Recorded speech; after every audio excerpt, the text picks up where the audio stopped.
One being to rise his spirit in their bodies through the practice of Kundalini. The other is to rise his spirit into an actual material body of his own.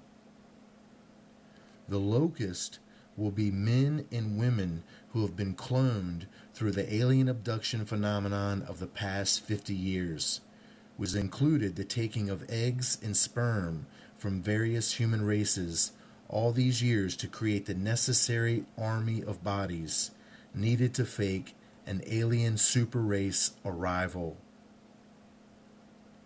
which will be nothing more than our own DNA being manipulated into looking like the appearance of some master race from the stars. The Leviathan serpent and Kundalini are symbolic of the same things. One is the rise of the Antichrist out of the abyss into the material world as a physical person. Second is the rise of his channeled spirit, symbolized as an illuminated serpent in the locust out of the bottomless pit. Once again, these locusts will be these aliens. Revelation chapter 9, verse 3.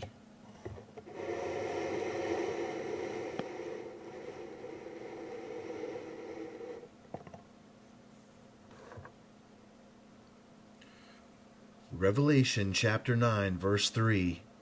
Is this power or serpent spirit being given to them, resulting in their illumination? Revelation 9:17 through 19 describes the locust as having fire, smoke, and brimstone that issued forth from their mouths. Well, that's the same as Job 41:18 through 21, which is describing the same thing. But this description in Job is the description of the source of their fire and brimstone doctrine, the devil, the very serpent himself. This fire, smoke, and brimstone is symbolic of his message and where it will lead those who follow it.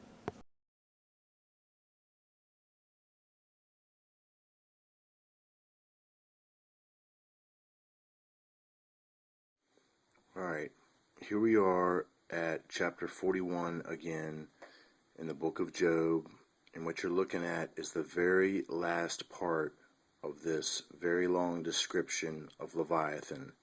And we're going to be looking at verses 30 through 34.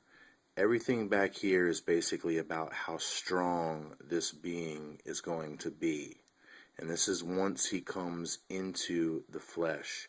This is how strong and invincible he's going to be. The only one that's going to be able to remove him will be Christ.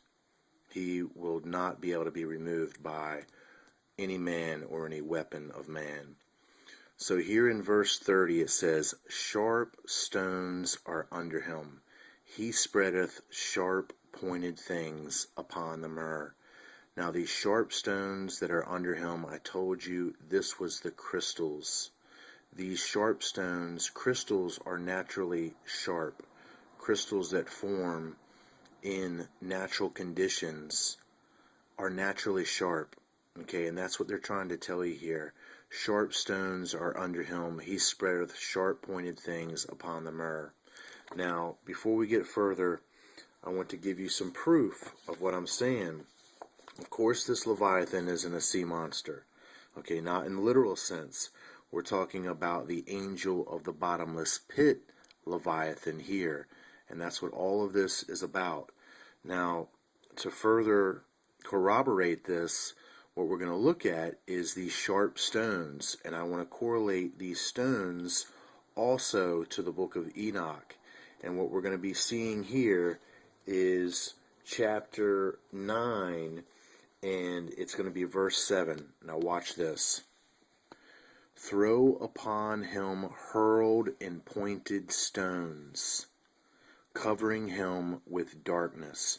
Now we're talking about Azazel, okay? Bind Azazel, hand and foot, cast him into the darkness, and and the opening in the desert, which is in the Duodel, cast him in there, throw upon him hurled and pointed stones, covering him with darkness.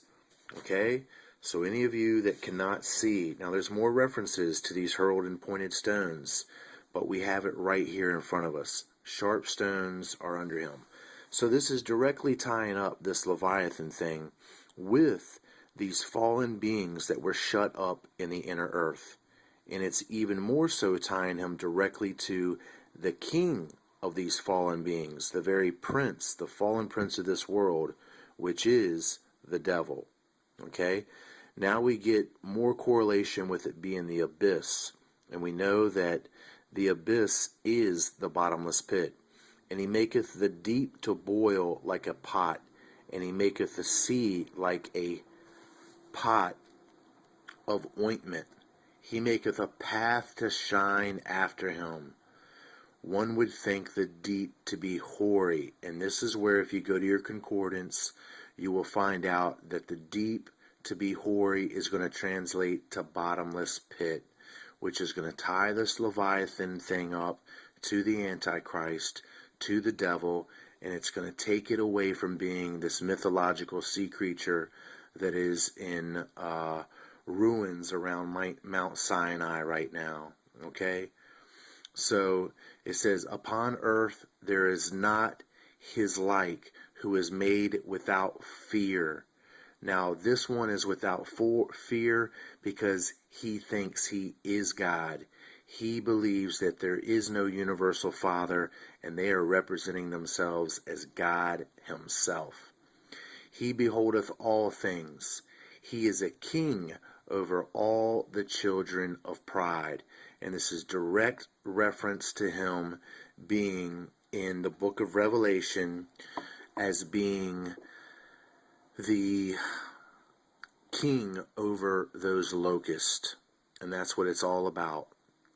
So I hope that you see what I've shown you. I know that it was probably, this was probably not one of my best video series.